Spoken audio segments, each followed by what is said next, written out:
I wanted to increase the levels of productivity in our warehouse. Week one, increased it by 25, 30 cases an hour, and the entire crew said, if you don't have the respect to at least talk to us in person, we're not working today. How does that story end? I will tell you. Joe Perkins, Chief Operating Officer at Carolina Handling. Under Joe's leadership, Carolina Handling has shifted from being known just for forklifts to becoming a full-scale intralogistics powerhouse. What does it take to bring innovation to an industry that's not known for it? It's been a real mindset shift. For 58 years, we've been in business. Wow. Reinventing ourselves. We're talking about it daily. I see too many associates in different businesses that operate with this fear of failure instead of maximizing their talents. It's so powerful. It's what you're intended to do. What are 3 success strategies that all employees need to understand? I believe it starts with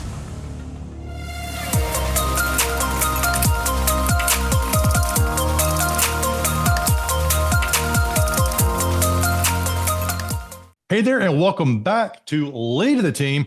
So how do great leaders turn a challenge into a catalyst for transformation and growth? Well, Joe Perkins, Chief Operating Officer at Carolina Handling, embodies that answer. So starting as a sales rep, he rose through the ranks to help lead one of the Southeast's premier material handling companies, not by chasing titles, but by building teams, evolving strategy, and embracing innovation. Now, under Joe's leadership, Carolina Handling has shifted from being known just for forklifts to becoming a full-scale intralogistics powerhouse, integrating automation, robotics, and data-driven solutions. He's helped the company not only win awards like the Raymond Dealer of Distinction for 35 straight years, but also redefine what partnership means in an industry that's rapidly changing. If you're interested in leadership that drives lasting impact, well, you've come to the right place today. Joe, welcome to Lead the Team, sir. Oh man, so excited to be here, Ben. So what was one of the most pivotal moments in your career, and how has it shaped your leadership? Oh goodness. I think back to my roots. I started in Eastern North Carolina and started in tobacco fields and really understood where the work happens and how things come together and all that. But when I fast forward coming out of professional baseball after being released, I was the pitching coach at my alma mater at Mount Olive College. And I was still a guy that could play and still believed I could do it better than some of the guys that were out there. And my coaching philosophy at that time was not what it is today. I didn't realize I had to get it out of the 9 guys that were on the field. I was telling them what to do instead of helping them embrace their skill sets and their abilities to be able to win baseball games and to perform at the highest level. And man, that has really stuck with me throughout the years relative to leading teams, whether it's sports teams or here in the office. Wow. So what was it like in the professional playing professional baseball and then making that transition to coach? Yeah, as I think every kid out there believes they're going to be the next Kobe Bryant or Ohtani or whoever, and they aspire to be this professional athlete. And quite frankly, college baseball was far more fun than professional baseball was. But why is that? Man, do what? Why was it more fun? Because it seems like, hey, you're getting paid to play baseball versus going to class. It would seem more fun to get paid, but maybe not. Yeah, but you know what? I mean, in college, there were 25 or 30 guys that all had this dream of winning a national title together. And when you got to professional baseball, it really became an individual sport. Even though it was still a team sport, it was individuals competing to get to the next level. And so the camaraderie, the family, the support wasn't there. But I will tell you, coming out of playing and going into coaching, even with my kids, I had to realize that I had to take on being a coach and not a player. And I missed the game and I wanted to be a part of it and still believed I could play. But that mindset shift from player to coach, from individual contributor to coach it was tough. So tell us about that moment where like you kind of believe, hey, I can get back in the game.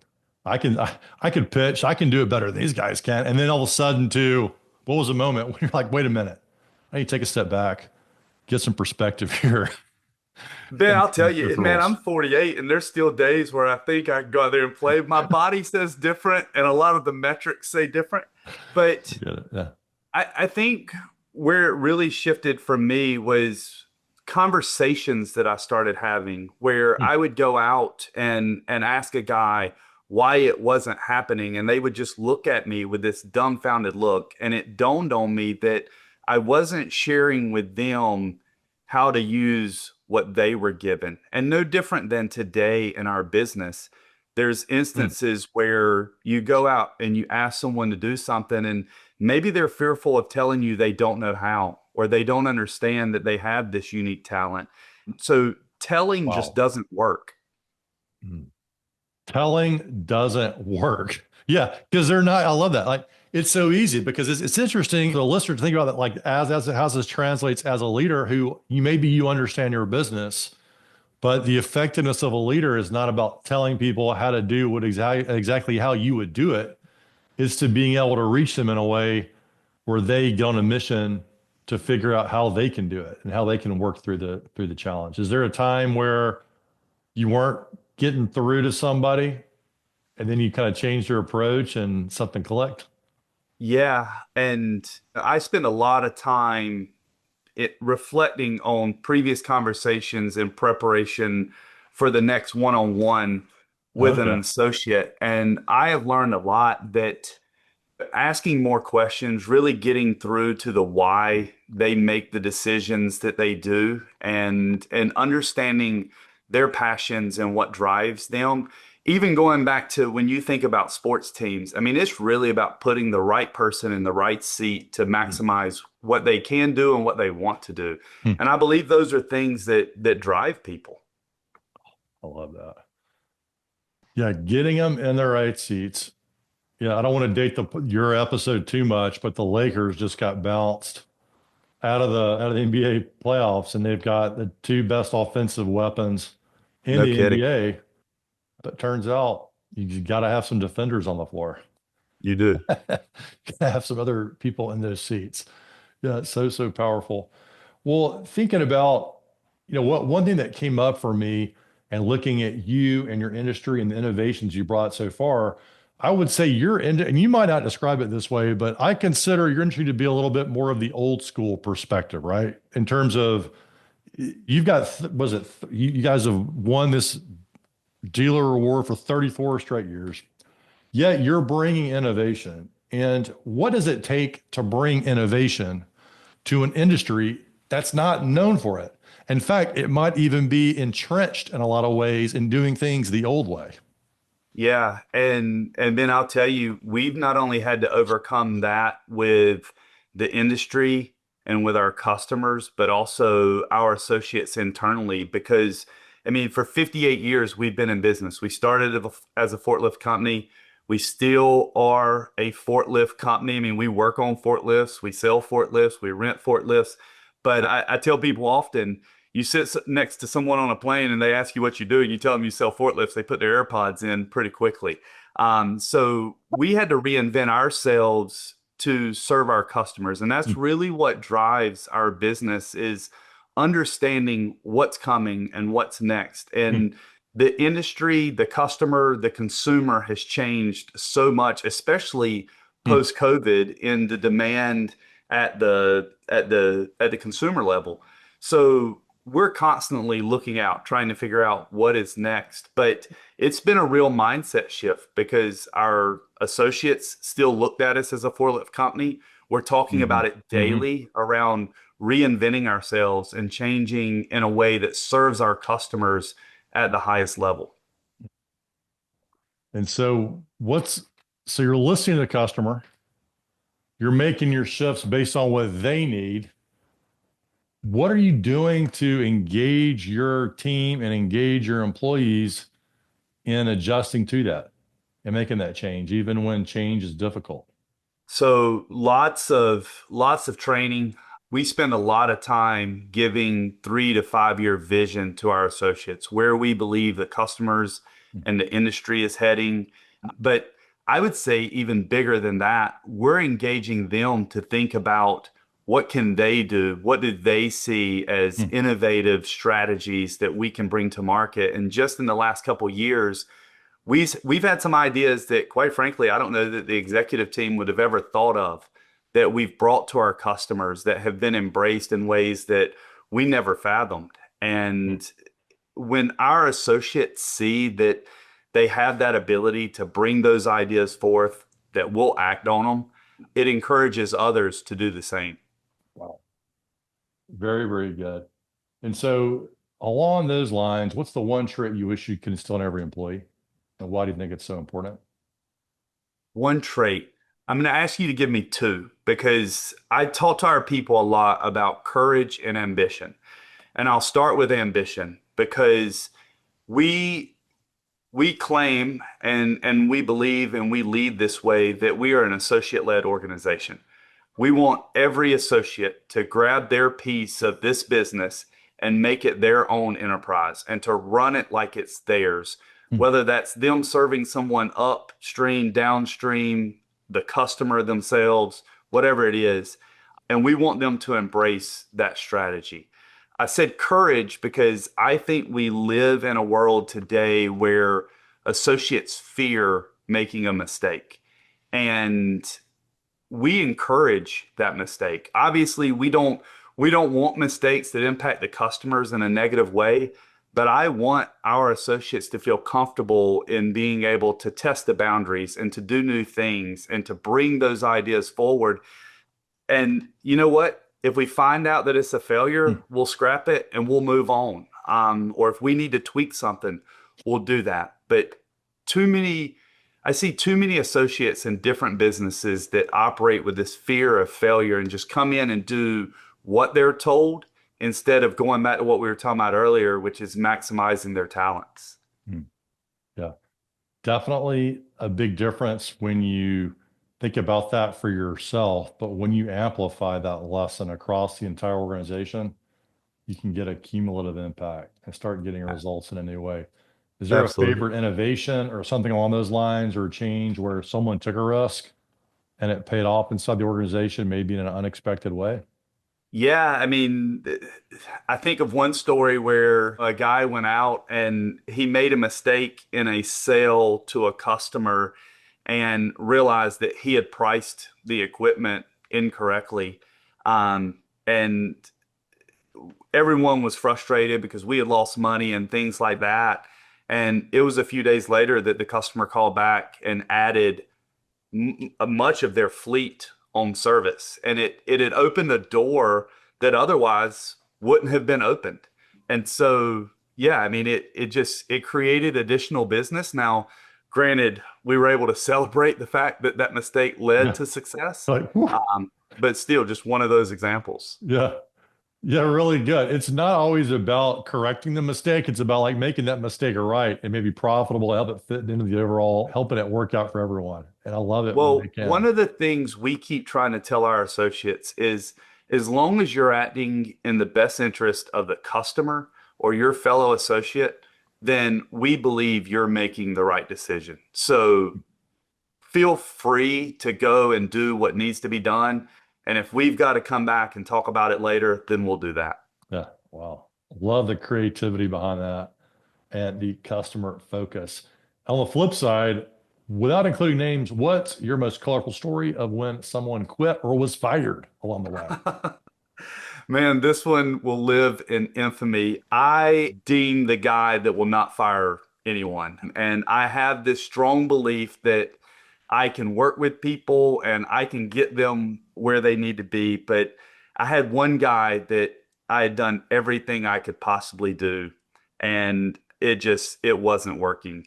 And so I called the guy and I scheduled time for him to come into the office. He was supposed to come in at 9 a.m. He walks in. I'm getting ready to tell him, "You're no longer employed." And he looks at me and says, "Hey, I just want to tell you, I've taken another job." And there was some relief from me that I didn't have to fire him. But in the back of my mind, I have a friend that used to work here, still keep in touch, but at that time we were peers.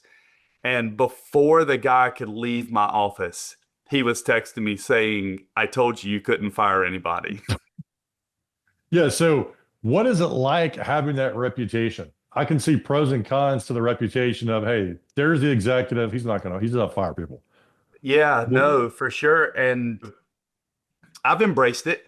okay. I do work hard, and I think that people believing that I'm going to do everything I can possibly do to make them successful before we ever have to get to that conversation, I think it helps them let their guard down. I Hmm. think it invites me into their space so that I can help them. And then I think it tells our associates that if we're at this point, Joe has done everything he could possibly do, and some of this might be on me at that point.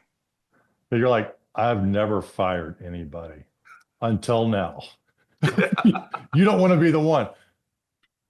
And it's interesting, and I don't want to put words in your mouth, but if that's your rep and you plan on going with that, you may double, triple, quadruple down on the hiring process so you get the right person to begin with. You absolutely. And we have a very quality hiring process to begin with, but I will say when I add someone to my team, I have to believe that they're going to embody the identity that we've created in the teams that I have, and that they're going to support their associates in the same way that I support them. Do you tell them that when you come in? Oh, absolutely. You're like, I don't, what do you say? I don't fire people. That's my reputation. So I'm going to No, make sure no. today you're not the first when you come in. No, we've not had that conversation, but they certainly know that the expectation is serving and caring for the people in their employ when they get here. Yeah, isn't it interesting thinking about the 7 habits, like beginning with the end in mind? And if in a job interview, you're like, I'm just telling you right now, I don't fire people. Right. And the reason I don't is because I get the right people in. And I want to give you that bandwidth to come in here, take some risk, recover, learn, grow, and succeed. I think it puts people in a different mindset starting from day one. Powerful. So when's the time you had an unexpected twist or failure in your career and had to lead to your success or growth all down the road? You're on a roll. So, prior company led a fairly large food service distribution company and had to work from the ground up. Literally started there driving a truck and got to a point where I was leading operations. And for the years leading up to it, I knew when I got that role the things that I was going to do. And the first one was to increase the levels of productivity in our warehouse. And I walked out week one and took the number and increased it by 25, 30 cases an hour. The guys responded, productivity came up, and I said, well, man, if we can do that.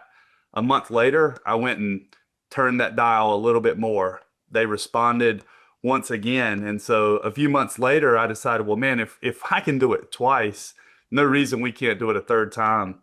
And so I posted the new productivity metrics, went back to my office, and shift started. And I didn't hear forklifts, I didn't hear people talking, nothing was moving. And I walked out, and the warehouse was barren. Walked outside, no one was at the smoking area. Finally went to the break room, and the entire crew was sitting in there. And they said, we're not working today.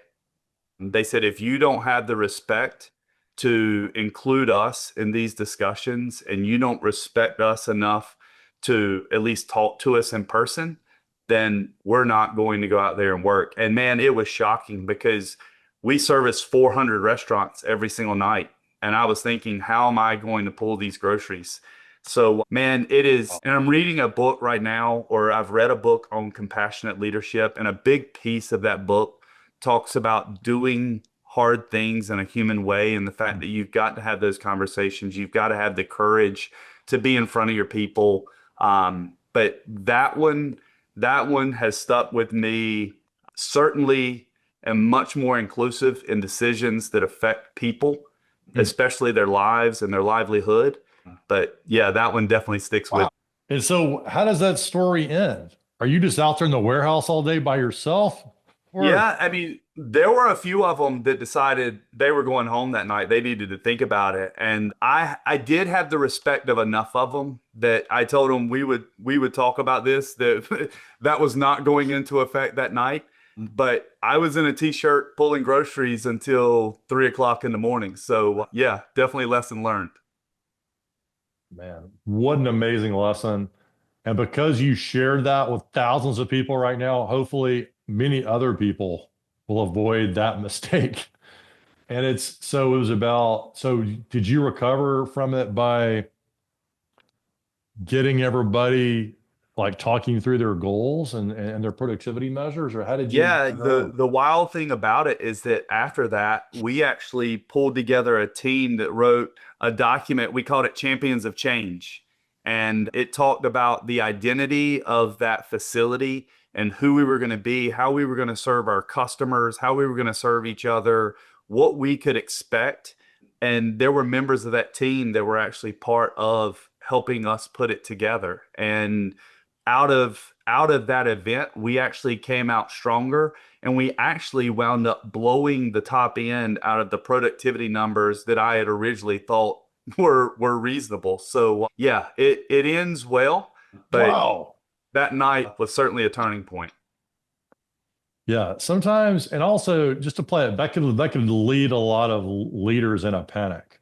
But it sounds like you're like, you know what, I'm going to pitch it. We're going to get through this, and then we're going to figure this out as a group. And man, when you start including people in it, it just engages them in an entirely different way. And what a cool ending that you guys ended up putting a plan together to go even higher than you thought was even possible. Certainly. How is that now you're, in a leading like a much larger entity in terms of the people you're working with here. How did that lesson, like, how does it show up today at Carolina Handling? Well, I mean, it's funny. We just got through going through goal planning and budgeting and everything moving forward. And we're talking about Vision 2030 and where we're going with that. Wow. And while we certainly have numbers and metrics that we want to achieve, and we talk about what those are, we spend a lot of time talking with our associates around how we're going to get there. And so Yeah. from the lessons I've learned throughout my career, the key thing for me is staying involved and making sure that they don't feel like this is just a burden that we've placed upon them, that it is a realistic goal. And I'm not giving it to you and leaving. I'm here as a resource. I want to plan with you. I want to help you understand what it is. It also gives me coaching opportunities Hmm. in each one of those discussions to see where they may be missing a piece of their vision within their department that leads to the overall goal. That's that's so good. I remember back to a sales organization that I was in. And what I found was initially it's like, okay, every year it were every 6 months really, we kind of replan our goals. And it would just be like a percentage increase on what we did the last quarter or over the last 6 months. And then what I found was the more experienced reps would essentially not want to overperform too much against their goals because they're like, I don't want to do too much because I'm going to be up against that goal. Or if they really blew it out one quarter or 1 6 month period, they would immediately start looking for another job or in the company because they're like, I don't want to have to go against myself. And then another rep would come into that area and then completely fail because they couldn't they're up against that huge increase. And I always felt like there was a huge disconnect. And it sounds like you're in it deep to try to prevent that kind of thing. Yeah, How do you think about and goal setting from that standpoint? I listen to what you just said and think about the number of sales that weren't made because someone was worried about what it would do to their goal the following year. And I think in today's world, so many organizations look at this incremental improvement year over year that is the same, whether it's 5%, 10%, 20%, that we're just going to apply and that's going to be our target.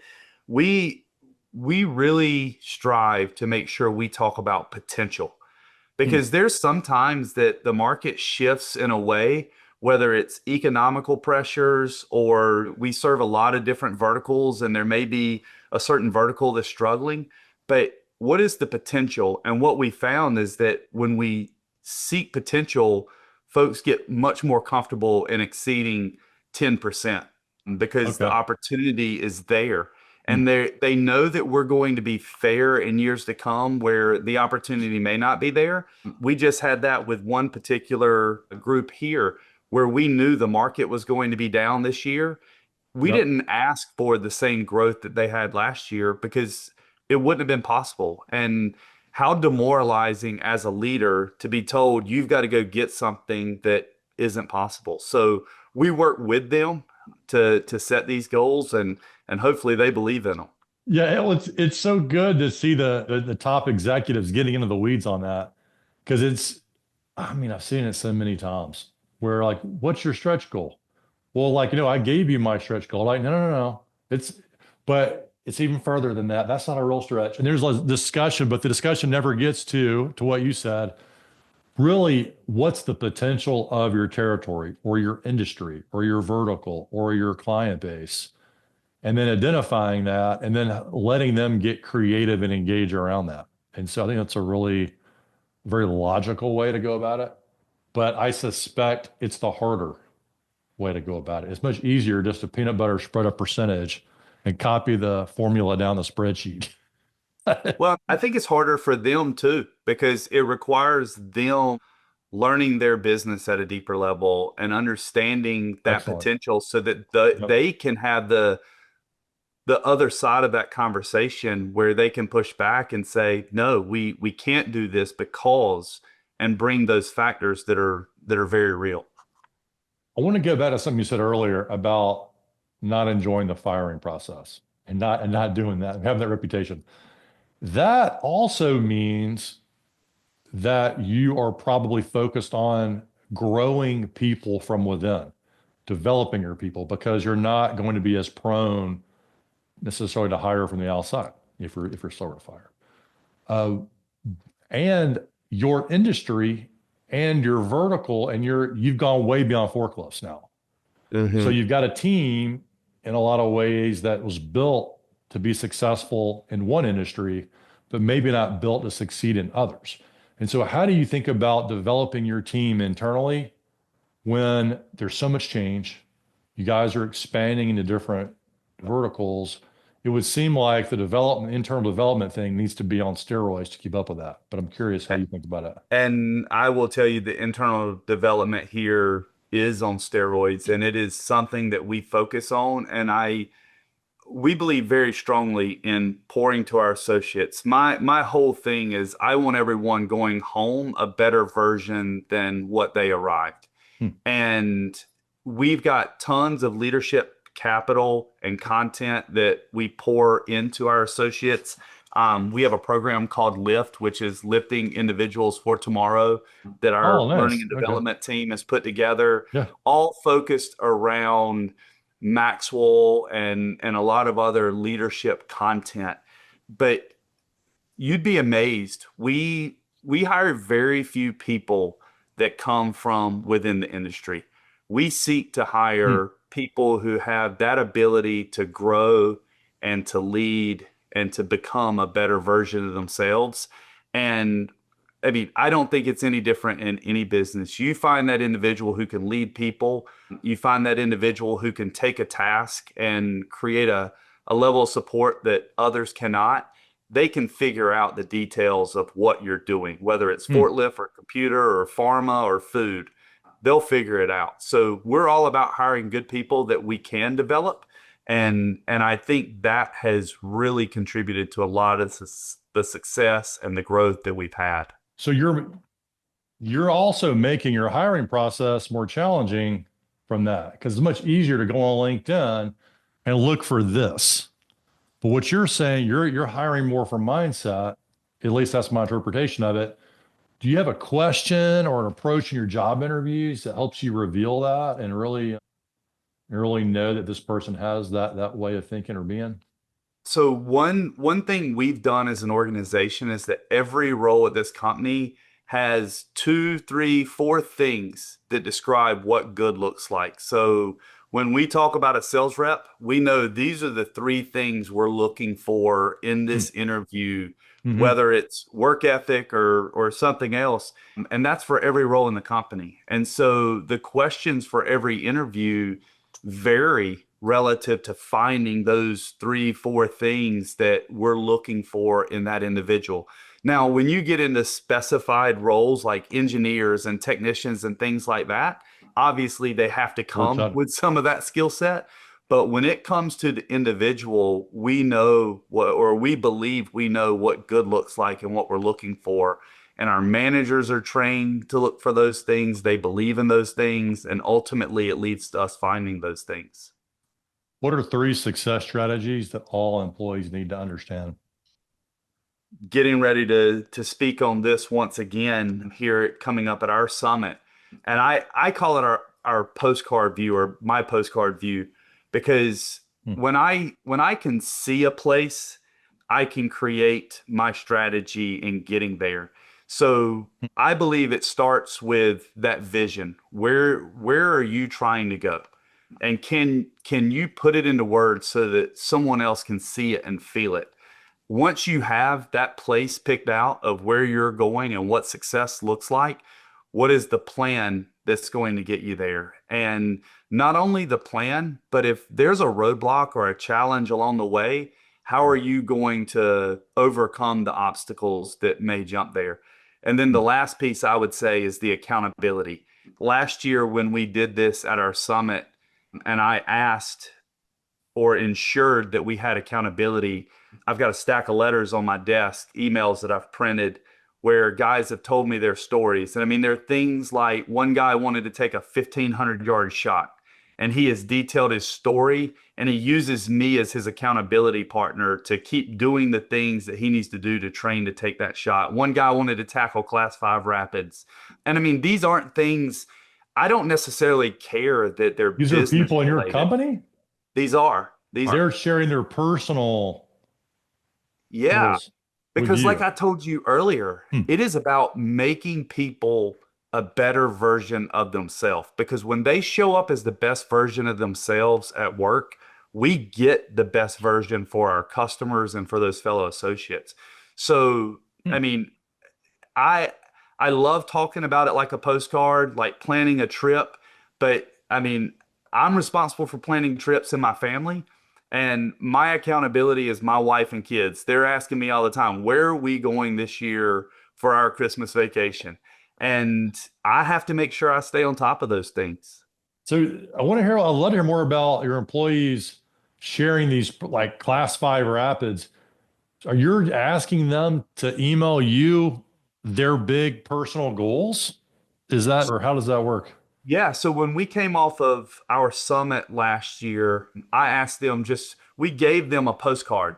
And Okay. I told Okay. them, I All right. want to know what your goal is, and I want to know how you're going to get there. And so it stopped at that. That's all they were responsible for. But they were so excited that the company cared about them going and doing something that wasn't working on a forklift or selling a forklift or doing something in our business. And so they started sharing these things. I mean, I've got stories where marriages and households are better because of focus that came from them saying, this is what I want my home life to look like, and this is what I need to do to get it there. And so it's been the funny thing is that I do these things or we do these things for the impact of our associates, but we're really the recipient of the impact. When you see the stories of change and success and accomplishment, it drives you even further. Wow. I love that. I think that there is such a powerful thing in allowing people to put forth their personal goals and share them with a top executive in the company versus what are you going to go do? What's your stretch goal? And there's obviously that, but if you can find some linkages between the personal and professional, and they can apply the postcard process to their personal life, then clearly they can make that. parallel jump to their professional, or do you see them taking like the class 5 rapid postcard view and being able to translate that same postcard exercise at work? Yeah, I mean, there's stories in here around guys that said my postcard view is to move from just being a technician into leadership or from Yeah. being in this role into something else. And it's no different. Okay, that's where you want to be. What are you going Hmm. to do to get there? Are there skills that you lack today? Are there conversations that need to be had? When are you Hmm. going to do it? And where's the accountability in driving those things? And so, Yeah. a lot of the stories I've got are personal things because they're excited about it, but they're just as excited about it, how it helps them grow their career and their skill set or learning a new skill at work. Yeah, really, really good. The most people never do that. They never really declare the vision for their personal life, where they want to go, or their professional. And the fact that you're tapping into something that excites them first to go through and apply it and do it, then they can apply it at work, they can apply it throughout their career, and there's really a lot of magic in there. So I think that's a cool way too. And I suspect, because I love to talk about work inspiration and how, where's your inspiration come from in tough times? Has that exercise led to some personal inspiration for you as a leader, seeing what comes through? Oh, look, I mean, people ask me often, like, why do you do what you do? And we're over 820 associates now. And I will tell you, these people that support this organization, each other, our customers, and our communities, I mean, there is definitely inspiration that comes out of those types of stories. The other thing that, I mean, my faith and my family, I mean, obviously they drive me. It was, I guess, 4 or 5 years ago, we would go through business planning each and every year. And I quickly realized that I had some things out of balance in my life. And I sat down and started writing my personal business plan. Hmm. And I challenged myself to look at my actions versus what I was listing as priorities. And a lot of times they didn't align.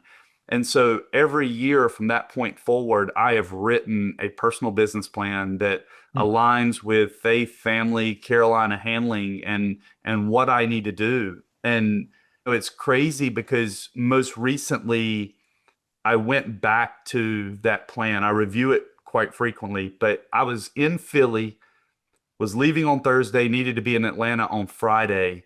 And one of the things in my personal business plan is to spend 10 minutes a day with my children. And when I'm traveling, obviously I can't do that. But I actually wound up rerouting and flying home for the evening so that I could do that and then get back out there. And within that personal business plan, there are things that I need to do every single day for our associates, every single day for my family, for my faith. And the review of that continues to inspire and drive and create the stories and the opportunities like what I was telling you about earlier.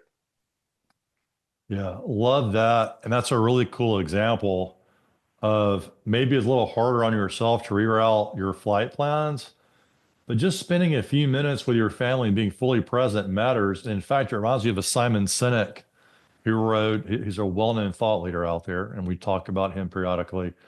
But he shared some research in one of his book that kids who have parents who spend, I think it's 10 to 15 minutes a day fully present with their children are much less likely to become like school bullies and have be stressed at school and just people like, well, 10 minutes is not that much. I'm like, if you're really present with someone for 10 minutes, there's nothing Oh, like it. yeah. Man, I've got something on my desk at home that says the greatest success is defined by the way your child describes you when talking to a friend. And that thing lives with me and I think about it all the time because you're so right. I mean, the impact and being present not only with your children, but with your associates, with your team, understanding what's happening, where the work is, what's going on inside of your facility, that presence as a leader with children or with an associate, it goes so far. Yeah, and I hope that's hitting home with our listeners because leaders like you've got emails coming in all the time, texts coming in all the time. But if you can turn that off for 10, it's better to be with someone fully present for 10 minutes than Oh spending an yeah, hour with someone and checking an email, getting interrupted all the time. And I think absolutely. most people would acknowledge that. So that's a really good place to wind this up. Other than I've got to ask you about your fastball. What, how fast? Now you might be like a Glavine, right? Or Maddox, right? Braves who didn't throw heat all the time. But were you a Yeah. heat thrower or a pitcher, or where were you throwing? Not only am I made fun of about not being able to fire someone, but I was made fun of because I did not have a curveball. I mean, No curve. no, no, no. I mean, I could spin it a little bit and make it move a little bit sideways, but it was fastball and changeup, but threw in the low 90s. But I will tell you that at every Wow. level that I graduated to, I learned very quickly that that fastball did not beat that new level. I've got a story in high school. My first pitch was against Trot Nixon, and he spun it around off of the wall. My first pitch in college was sent about 450 feet. I still don't know if it's landed. And then first pitch in pro ball was hit so hard back past my face that I smelled burnt wood. So, yeah. So for those of I mean I know baseball, but not like as well as you obviously. But our understanding of the fastball, it's like an arms race. Like as soon as you hit a new level, you have a short amount of time before all the batters adjust to that level, Oh, yeah. and you got to go faster. Oh yeah. Am I right? Yeah. Or you better be You- able to locate it better, or you better be able to mix pitches up better. So yeah, location certainly got better as I grew, and the awareness of who the hitters were and what they could do with it got better. So is it true like great pitchers are great at doing their homework? They're like Oh, great preparers more than pitcher. Like you can be oh, good at pitching, but you got to be better at I analytics, think right? the only other guy on the field that might prepare as much as that pitcher does is the catcher, just because he's calling the game and he has to know. And a lot of times pitchers and catchers are in sync, and a pitcher just trusts Uh, what the catcher throws out there. But yeah, Well, I was going to ask you, what was your relationship with the catcher? Because I think about like a team. And so some people say, well, the catchers are telling the pitchers what to do because I guess they have a better viewpoint, maybe, or how does that relationship work at higher levels and what can we learn from it? If you want to yeah. tackle that question. So I mean, I think you nailed it. First, it is relationship, and the catcher that I had in college, we didn't live together, but we might as well had because we Hmm, were together all the time. hmm, We understood things about each other outside of the game, but the key thing about the guy that I had in college, he understood what my strengths were. He hmm, understood my mannerisms. He hmm, knew when he needed to call timeout and come to the mound and have a conversation. And whether that hmm. conversation needed to be, hey, you got this, or hey, get your head out of your butt. You're better than this. And so I would say that when I look at how that plays into today's world, as far as Hmm. partners in Yep. business, really seeking to understand and to be able to have those conversations is critical. Yeah. Can't be easy. Is that so? And then adding a third party because you became the pitching coach. And are the pitching coaches at the higher level controlling the pitcher catcher communication and dynamic, or does a great pitching coach let that dynamic play out in the game as it needs Yeah. to? So the way I did it coming fresh into the game probably wasn't right to begin with because I think I did try to control that, but I still have the opportunity to coach my youngest son in youth sports today. Hmm. And what I realized then still holds true today. The pitching coach's job was to get them ready between the last time they pitched and the next time they pitched. Okay. Mechanics, mindset, all of those different Hmm. things. And whenever he goes out there to perform, it is absolutely that. It is a performance. And those two guys are performing together and they have to be in sync. I do Okay. think the pitching coach has the ability to bring data into it and to bring things that he sees and come out and talk to them. But ultimately, Ben, they're the people that are going to execute the work. And Mm. so they have to believe in what they're getting ready to do. So Interesting. I Yeah. believe that the pitching coach today is there. Again, it's around preparation, it's around Yeah. bringing anything that they may not see, but they've got to get it done. So I play a lot of tennis. My wife plays a lot of tennis. My 14-year-old daughter playing a lot of tournament tennis. I used to coach her a lot. Now she does not like to be coached by me. And I'm not saying I'm a good coach. I'm not saying I'm a bad coach. I'm just saying I'm a coach. You have the curse of knowledge as baseball, right? You've actually physically done it all the way through. Your son's playing baseball, you're coaching. How are you thinking about parenting and coaching in the game, outside of the game, threading that needle, so to speak? I think about it often. And my youngest is 9. We've got twins that are 19, finishing their freshman year, getting ready to come home and disrupt our house for the Oh, summer. you've been through, okay, so you've been through, are they Yeah. baseball players? But You're 19 or yes, I had boy girl twins. One of them okay. played Okay. baseball, and I went through the exact same thing you did. There was a point in time where I walked on water, and there was a point in time where they didn't want to hear from me. And my daughter played volleyball, and it was the exact same thing. I think with the 9-year old, I've changed even more. Hmm. I've gone more to the standpoint of supporting him in the game relative to his abilities and what he can do and helping him improve those abilities, but Hmm. not pushing the game on him. And Hmm. fortunately for him, he's a pretty good player, but he's still at 9 years old. He doesn't want to hear from me. And I believe that it's because a young kid, well, even you get into older kids, they want their parent support. And so when you're having to correct them around Hmm. something they've done wrong in a sport, they believe that they have disappointed you in some way. And so I spend a lot of time separating those things to say, Nash, it's not that you disappointed me. I'm telling you this because I believe it can make you better. And if you want to use it, then let's work on it. But I don't Hmm. want it to disrupt our relationship. Man, that's a powerful statement.